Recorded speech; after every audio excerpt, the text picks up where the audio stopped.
Welcome to Inspired Conversations. My name is Nkandu Belts, your host, and today I have Dr. John Demartini. Dr. John Demartini is a human behavior specialist, and he has also authored a lot of books, I think about 40 or more. Welcome to the show, Dr. Demartini. Thank you for having me.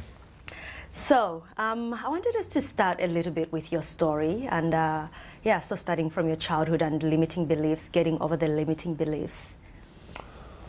I mean, as far as education? As far as education, yes. I was born with early stages. My very early stages, I had speech impediment. And so I went to a speech pathologist, I think the beginning of the time I was beginning to speak.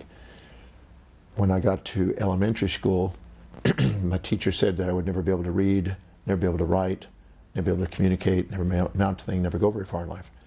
Because I couldn't make sense out of words and letters and couldn't pronounce them.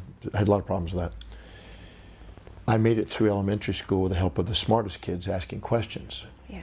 But then when we moved from Houston, Texas to Richmond, Texas, it was a lower socioeconomic area. And I didn't have a bunch of smart kids to assist me. And I ended up failing and dropping out of school. So I had challenges as a child in learning. But then you also, at that stage, you thought of having this idea of letting other kids help you. So you managed to get help from a very, very early age. Well, today I'm somewhat known for my ability to ask questions, to elicit responses and change in people. And that may have had an impact way back then because that was how I survived, learning how to ask questions. So I always say that anything in your life that you can't say thank you for is baggage. Anything you can say thank you for is fuel. And at the time, I didn't see the beauty and the blessing of having those challenges. But I can certainly look back now and go, that was exactly the necessary ingredients to do what I do today, and the things that I do to assist people today. So I can look back and say thank you for those experiences.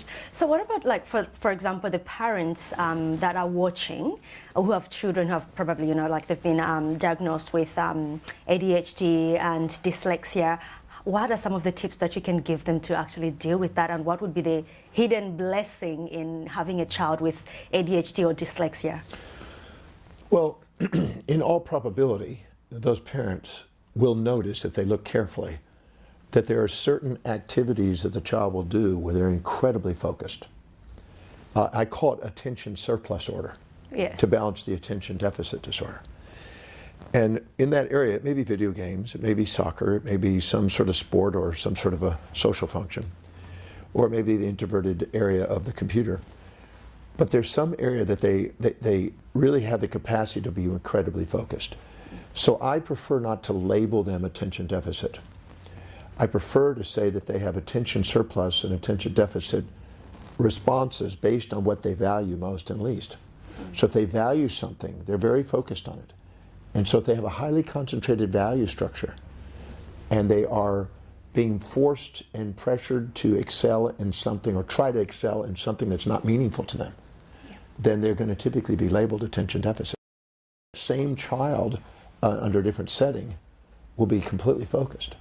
And so I just worked with one the other day that has been labeled that way, diagnosed that way, and it's supposedly all over the place. Yes. And can't stay centered for seconds. But the second we found out what it was that he was really zeroed in on, 6 hours straight, non-distraction. So how do you help the parents, for example, because the child might have their own values, they might like to play video games, and then they don't want to focus on mathematics and English and the other subjects. So how do you link that from the video games to the academic? Exactly, you said it, link it. What I first do is find out what their highest value is, what they're most inspired to do spontaneously, because every child has something that they spontaneously, intrinsically want to do. And finding out what that is, and then I make associations between the things that society, parents, school systems expect the child to learn. And I ask them questions, because if I can't engage them in their own perceptions, it's not likely to make a big impact. So what I do is I go, how specifically is doing this activity going to help you with it? And I help them see the connections between the other classes that they're going to do and things they're going to learn and that. And the moment they make a connection, they become more broadened and more engaged.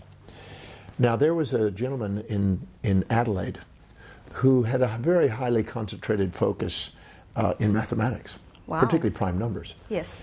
And his mother saw that he was not interested in anything else.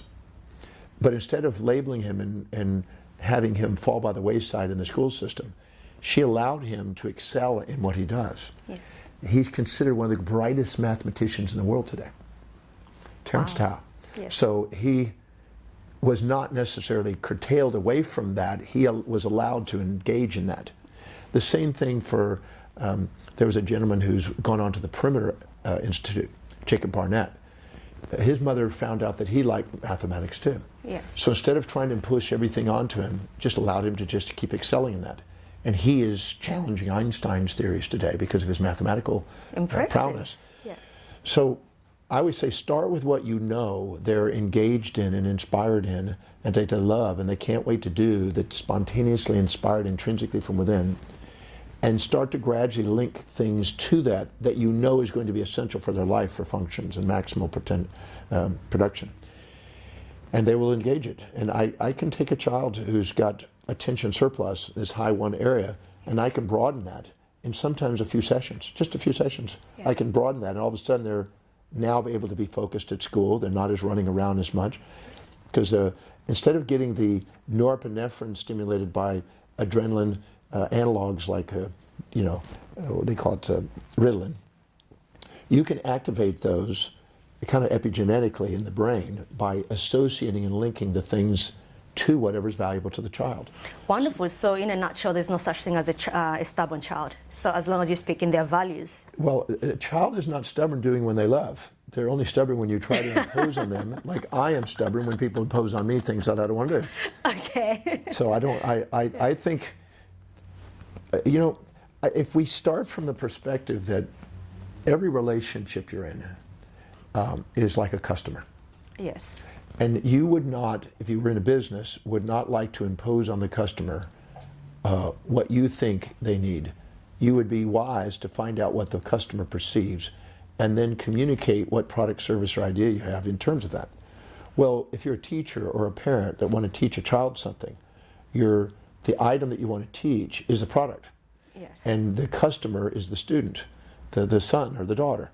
And so you want to care enough to communicate what you know will help them in terms of what they value and not disrespect them autocratically and talk down to them carelessly, but to talk with equity between you and them and respect their individual values, which is unique. Don't impose an antiquated idea that you have to give them their values. They already have them. It's true. You have to learn how to communicate in their values, and the labels of disobedient, defiant disorders and all that stuff melt away. I've just cases of kids that were labeled that, and they're perfectly normal kids, but nobody knew how to communicate in their value system. Wonderful. Well, we'll take a short break and we'll be right back.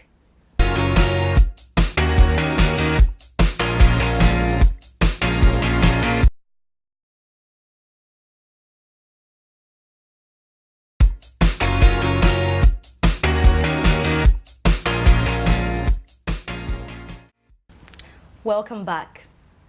So Dr. Demartini, today I was speaking at a forum and one of the women mentioned that she's having challenges in her workplace and that she's being undermined because of her skin color, and she's of African origin, and we're reliving this idea of Africa being a place of poverty, hunger and disease. So, and I try to explain that the way you see yourself is the way the world sees you. There's a lot of people out there that are feeling discriminated against at. Oh, there's no doubt that there is remnants of biases in people, partly because of their own experiences, partly from programming from society and parents, etc. So that is something that does occur. The question is you as an individual, you can't let the world on the outside dictate how you live. You have to decide from the inside. And William James, the father of modern psychology, said that the greatest discovery of his generation is that human beings can alter their lives by altering their perceptions and attitudes of mind. So when I have somebody that comes to me and they feel that they're victims of history instead of masters of destiny, I have them first go, what specifically is the trait, the action, or the inaction that this person is displaying that I'm offended by? And define what it is. And then the second thing I ask is, where and when do I display, or I have them do that, where and when do you display, or do I display that trait, action, inaction? Yeah. And where else, and where else, and where else, and where else, until they can see that they do that too. Because a lot of the judgment melts away when we can reflect and see that what we see in them is us. Yes. And if we put somebody on a pedestal, we're sometimes too humble to admit what we see in them is inside us. And if we put people in the pit and resent what they're doing, we're too proud to admit what we see in them is inside us. But the truth is we have it. So the first step is to have a reflective awareness and look at where we do it. Because I found that nobody really pushes us or criticizes us as much as we do. And the only reason why it bothers us is it reminds us of something we're feeling guilty about in the past that we've done. Yeah. So we get resentful of others when they remind us of the things that we're judging in ourselves, and it brings up a reaction. Because if we have no judgment in ourselves, we just listen to what they do, and we look inside and don't react. If I was to go to somebody and I said, you're always nice, you're never mean, you're always kind, you're never cruel, you're always positive, you're never negative, you're always sweet, you're never bitter, you're always generous, you're never stingy, you're always positive, you're never negative, you're always peaceful, you're never wrathful. If I ask them, do you believe that? They'll go, no. It's not no, possible. they go, no. They would have kind of this BS meter inside them. Yeah. Goes, eh.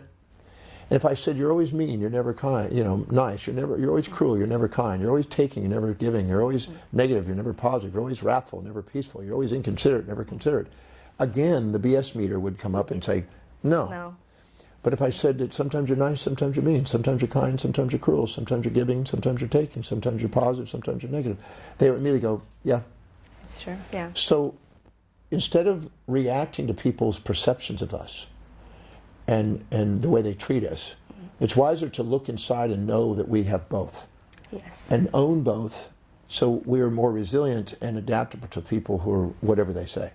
I learned that I went through the Oxford Dictionary and found that I had 4,628 individual traits that human beings have. I was kind, I was cruel, I was nice, I was mean, I was positive, negative, I was honest, I was dishonest, considerate, inconsiderate, trustworthy, non-loyal.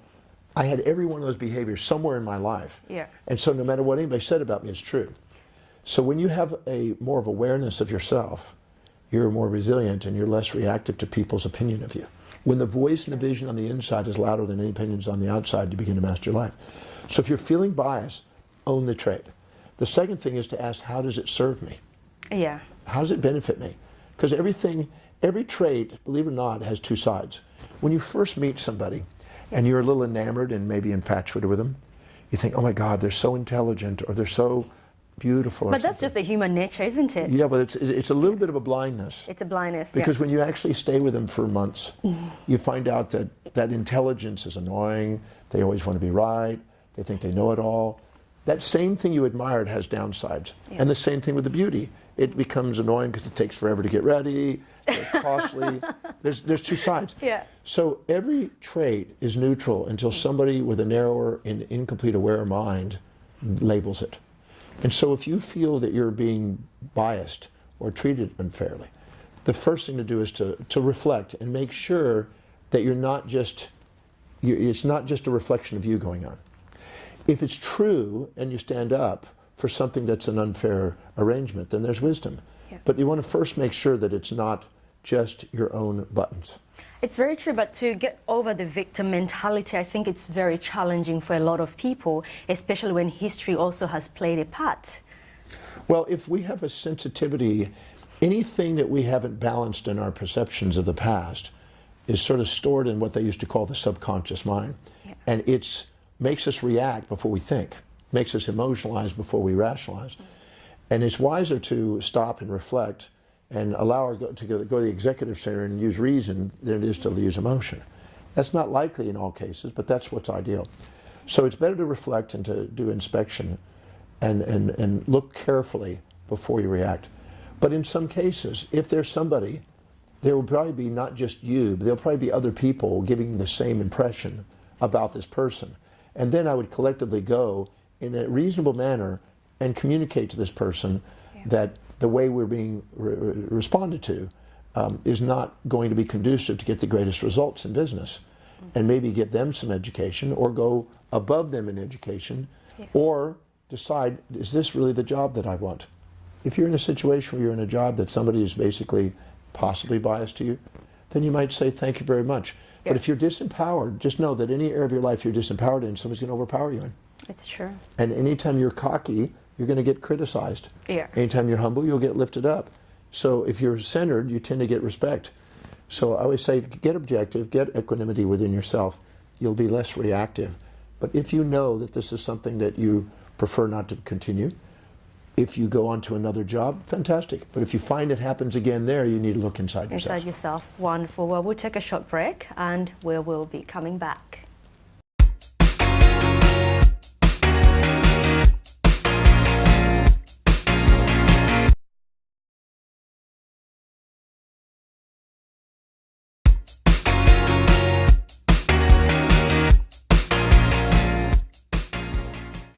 Welcome back. So Dr. Demartini, talking about business, you started the Demartini Institute in 1983 or 1988? Well, 1982 is when I opened up my practice. Yes. But I was involved in education, even in undergraduate work and in graduate work. So I've been involved in education. This is going on 45 years. November, December will be 45 years. Wow, that's impressive. A lot of our viewers, they're either starting their own businesses or they've already started their own business. And the challenge is to keep that business running. So most of the time we find that, it's either a one-man show, they're doing everything, they're doing the accounts, they're doing the marketing. What advice would you give somebody who is either starting up or they've just started their businesses? Well, a business has two primary goals: to serve and to be rewarded. Yes.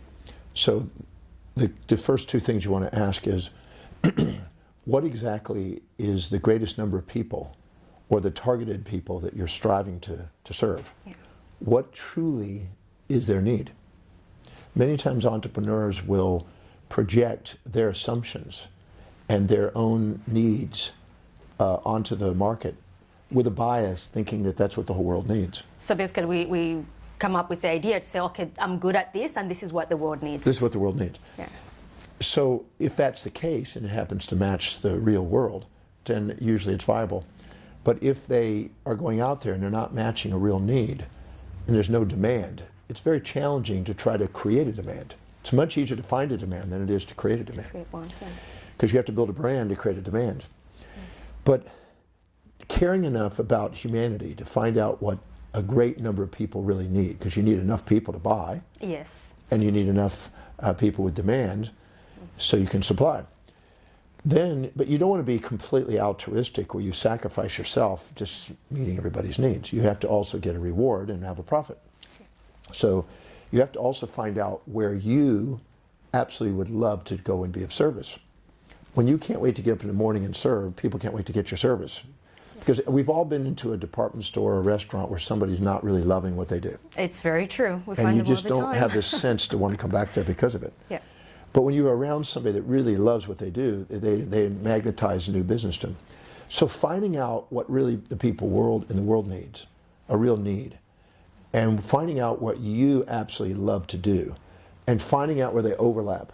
Yes. If you'd have a circle of the world and a circle of yourself, and where they overlap, they called it the vesica Pisces. Yeah. That overlapping area is where your niche is.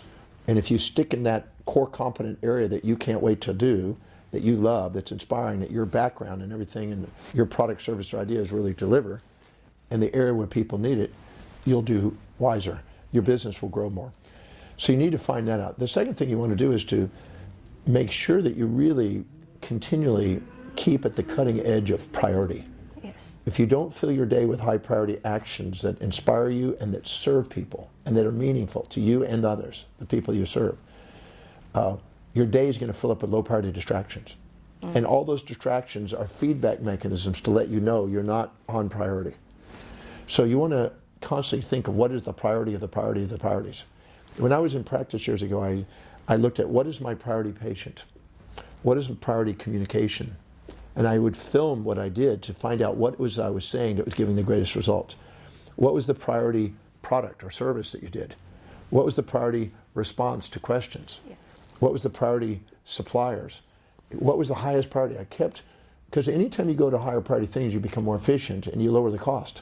and you have a higher profit margin, and you have a more incentive, and you can pass on those profits in a sense with savings, and you can scale it easier. So it's wise to make sure you meet people's needs and your own needs. That's the thing. And to keep priorities. Keep the priorities of the client and keep the priorities of yourself and the staff. People are engaged when they can fulfill what they're doing that's meaningful to them.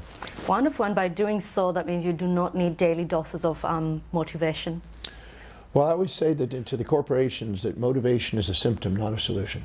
But there's a lot of corporate companies that, you know, would call in people like you and I to say, can you come and inspire our staff? We're paying them good money, but they're not happy. Well, if you give them a fish, you feed them for a day. If you teach them how to fish, you feed them for a lifetime. So I would rather identify what the individual employee's highest values are as an individual, and then find out what the job descriptions are, and either reallocate or link the job descriptions to their highest values so they can feel that they're getting their highest values met. Because nobody goes to work for the sake of a company. They go to work for the sake of fulfilling what they value most in life. That's the only thing they're committed to and loyal to. So if they can see how what's important to them is being met by the job description, they'll be engaged, they'll be productive, you won't have to micromanage them, you don't need to motivate them because they're intrinsically driven to do it. But if not, you're going to be needing to motivate them. And I'm not a motivational speaker. No. I'm an inspired educator. I educate people on how to live inspired lives. And so when I go into a company, going in and doing a motivational rally is absolutely useless. I'll turn that down because it's a waste of time. Finding out what exactly is truly meaningful and inspiring to that individual and showing them how they can get that by doing the responsibilities that are on them, and how the company's mission, fulfilling that, will help them fulfill what's meaningful to them. They will automatically take an ownership role, and they'll think that this is their company. It'll be first person, not third person, and they'll immediately take and get engaged in it. So I'm more of a specialist on that. I can take pretty well anybody in a company, and I can show how to increase their productivity and their intrinsic drive by simply linking what they're doing, what they're responsible to do, to their highest value. Now, when you're hiring people, there's wisdom in selecting according to people's values. Yes. And so often this is overlooked. And then inspiring people according to their values. And then leading them and managing them and guiding them and inspiring them according to their values. So any leader in a company that doesn't know the values of the people that they're leading is automatically going by trial and error instead of understanding of how human beings function. They want to be loved and appreciated for who they are, and they want to make a difference, and they make a difference in their own authenticity. And if they feel that they can get what they want being there, that you make the greatest difference. So communicating in their values is one of the most powerful things in leadership. So how can the supervisors or the leaders learn how to come up with these values? How do you determine the values of your staff? Well, you brought this book here. I know how to do it, but for the people that are listening. The Values Factor book is the best intro I can give. Yes. I do a training program specifically for that, for companies. We have quite a number of companies that utilize that. But it's about caring about people. Yes. You care about people when we respect them and find out what they value most. If you can't see how the person that you're working with and what they're dedicated to, what they're inspired by, what's most important to them is helping you, you're going to want to talk down to them and fix them and change them and push them. But if you can see how what they're doing and what they're dedicated to is serving you, you'll respect them and communicate. And just like you would do on a first date, you respect and communicate. The same thing if you have a very important customer, you do that. If your employees were as important as your customers, you will increase the probability of engagement. Wonderful. And just one last question. I know we're sort of like running out of time. I work a lot with young people, and at the moment there's this trend that's going around. It's called the ABC, which is sort of like self-harm. A few parents are aware of it, and the kids are harming themselves using a pencil, writing the letters of the alphabet on their skin, and it's really, really concerning. So why is that happening, and what are some of the things that parents and teachers can do to encourage the kids not to go doing that? Sometimes it's for attention. Sometimes it's because of self-depreciation, because they're not being appreciated. They don't feel they're being appreciated for who they are. They feel that they're having to be somebody that somebody else wants them to be. And they don't feel that they're being cared for in theirs. Sometimes they have unrealistic expectations and fantasies about how life's supposed to be. They may have been, in a sense, overly supported and enabled and disabled by parents that do everything for them and make it too easy for them and have no accountabilities and responsibilities. In order to get into the executive center of the brain, you need inspiring challenges, challenges that inspire you. When you can have a child get access to challenges that inspire them, they're less likely to be caught in a behavior like that. So the self-harming behavior is a self-depreciation compensation for not feeling fulfilled and meaningful in their life. So care enough to find out what's really important to them and find out how to communicate in that value system, but give them accountabilities and responsibilities that inspire them in that area, and they'll come out of that and appreciate themselves. Dr. Demartini, is there anything else you'd like to say? Yeah, I'd like, since we addressed things dealing with children, Yes. and we addressed things in business and entrepreneurs, for the children, every child already has a set of values and set of priorities in life. As a parent or a teacher, take a moment and care enough to find out what they are. Don't judge them, just find out what they are. And then master the skill of communicating what you know is going to be helpful to them in terms of those values, by asking how specifically is those values that they have helping you and helping them in their life. Because if you don't respect their values, you won't take the time to communicate in them. And then you'll get all the repercussions that happen when you disrespect them. But if you communicate in their values and do it, they will flourish. Children love to learn. They just love to learn what's important to them. Now, when it comes to entrepreneurs, people want your service as long as you care to meet their needs. So care is the same thing as with a child. Care enough to communicate your product, service, and ideas in terms of their true needs, real values. Don't make assumptions. Don't talk down to them. Don't think you know best. The customer knows what they're wanting. Help them find a way of getting it. If they see that you're caring about them and help them get what they want, they'll help you get what you want, a big business. And as far as leading, the employees are no different. They're just like the customer or the child. Care enough to communicate the mission of the company and the responsibilities of the company in terms of people's values, because the only thing that they're really committed to is what is meaningful to them. And they will find meaning in the work, and you won't have to micromanage them. You won't have to have big HR departments. You won't have to use motivation techniques. They will go to work because they would love to fulfill what's important to them. Care enough to communicate that way. And you will have not only a smoother life, but a more enriched life financially as well as in your family. Well, thank you very much for being here. Thank you. I hope you enjoyed this interview as much as I did. My name is Nkandu Belts. I'm your host, and I'll see you next week.